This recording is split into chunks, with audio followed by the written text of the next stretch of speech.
apakah infinite regress itu sesuatu yang mustahil atau tidak mustahil?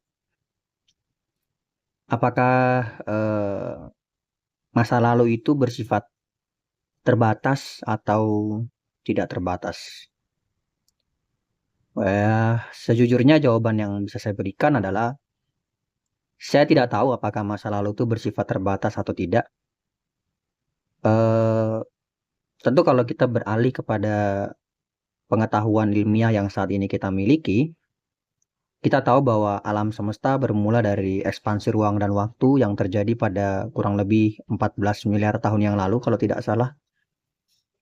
Dan itu yang kemudian disebut dengan model kosmologis Big Bang ya.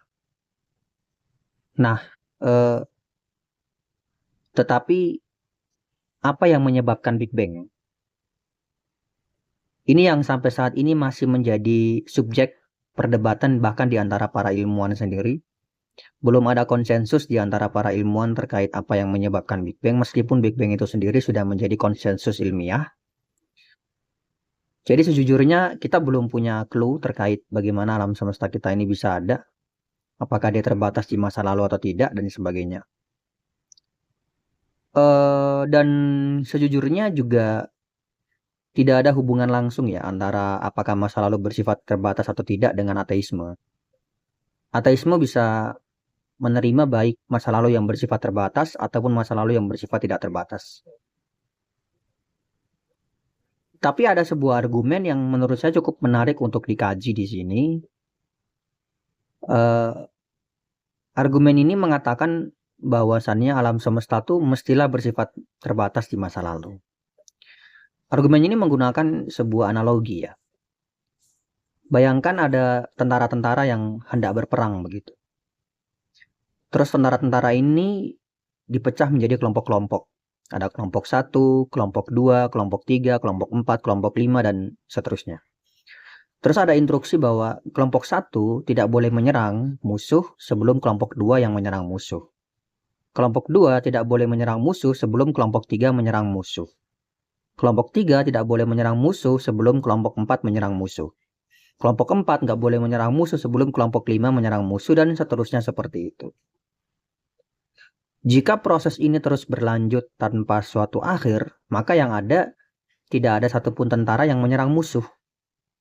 Karena semuanya saling menunggu gitu loh, tanpa akhir.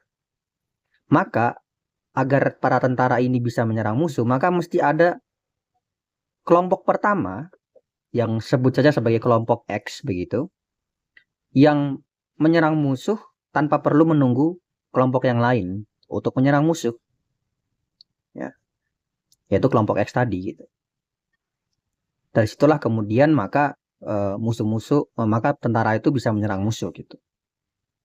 Nah, apply logika ini, analogi ini ke dalam kita memahami rentetan waktu. Waktu sekarang itu ada karena bergantung pada disebabkan oleh waktu sebelumnya. Waktu sebelumnya disebabkan oleh waktu sebelumnya lagi. Waktu sebelumnya lagi disebabkan oleh waktu sebelumnya lagi, dan seterusnya seperti itu. Nah, jika rentetan waktu ini terus berlanjut tanpa suatu akhir, maka waktu sekarang tidak mungkin akan ada. Maka agar waktu sekarang itu ada, maka rentetan waktu yang bersifat di masa lalu itu mesti terbatas. Karena itu mesti ada titik akhir dari rentetan waktu ini, dan karena itu mesti ada suatu penyebab pertama yang tak disebabkan yang menyebabkan rentetan waktu ini. Sebut saja penyebab ini sebagai Y gitu ya, sebagai Y, variabel Y. Argumen ini terdengar meyakinkan sekilas. Tapi sebenarnya argumen ini memuat sebuah kelemahan ya kalau menurut saya. Karena dasar dari argumen ini adalah sesuatu yang bersifatnya eh, analogi. Jadi saya bisa mengatakan bahwa argumen semacam ini terjebak dalam uh, appeal to analogy fallacy. Jadi kesalahan berpikir berargumen dari analogi, di mana analogi nggak bisa dijadikan dasar argumen sebenarnya. Analogi hanya dapat digunakan untuk menjelaskan sesuatu agar lebih mudah untuk dipahami, tapi bukan untuk dijadikan sebagai uh, dasar uh, dasar logika gitu ya, dasar argumen. Nah, karena masalahnya ada pada analogi, maka saya akan mencoba membahas dari analoginya gitu. Kita kembali kepada analogi tadi soal tentara ya. Ada tentara X yang sebagai first cause begitu.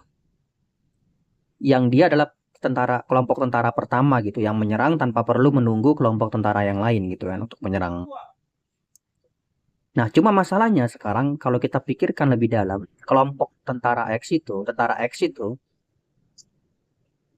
dalam mereka menyerang, itu kan artinya sebelumnya mereka tidak menyerang. Kemudian mereka menyerang. Nah, dari tidak menyerang menjadi menyerang, itu jelas sebuah perubahan. Terlepas dari apakah kemudian kelompok X ini berubahnya itu karena disebabkan oleh sesuatu yang lain atau tidak, terlepas dari itu, yang jelas dari tidak menyerang menjadi menyerang jelas sebuah perubahan. Artinya kelompok X ini dari tidak menyerang musuh menjadi menyerang musuh itu jelas sebuah perubahan. Dan perubahan hanya dapat dipahami dalam konteks ruang dan waktu.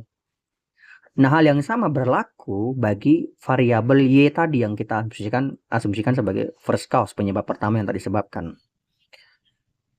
Nah, variabel Y ini ketika dia menyebabkan adanya rentetan waktu, dari tidak menyebabkan adanya rentetan waktu menjadi menyebabkan adanya rentetan waktu, itu jelas penyebab Y ini mengalami perubahan gitu loh.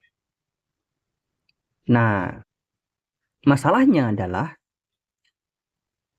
perubahan itu sendiri hanya dapat dipahami dalam konteks ruang dan waktu.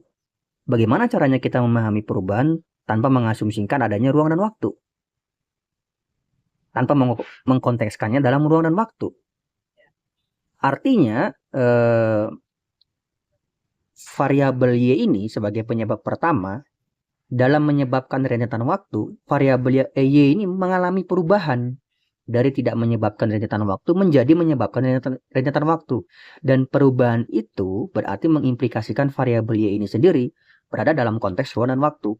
Jadi dalam rangka variabel Y ini bisa mengaktualkan rentetan ruang dan waktu, variabel Y ini sendiri berada dalam ruang dan waktu. Yang mana sebuah kontradiksi berarti kan. Dan itulah letak masalahnya. Gitu. Karena sebagaimana analogi yang tadi, tentara X itu sebagai first cause untuk menyerang musuh, itu mereka hanya masuk akal dipahami menyerang musuh dari tidak menyerang musuh karena karena kelompok X itu berada dalam konteks ruang dan waktu. Begitu pula penyebab pertama, kalau memang dia menyebabkan rentetan waktu, hanya masuk akal kalau penyebab pertama itu berada dalam konteks ruang dan waktu. Demikian.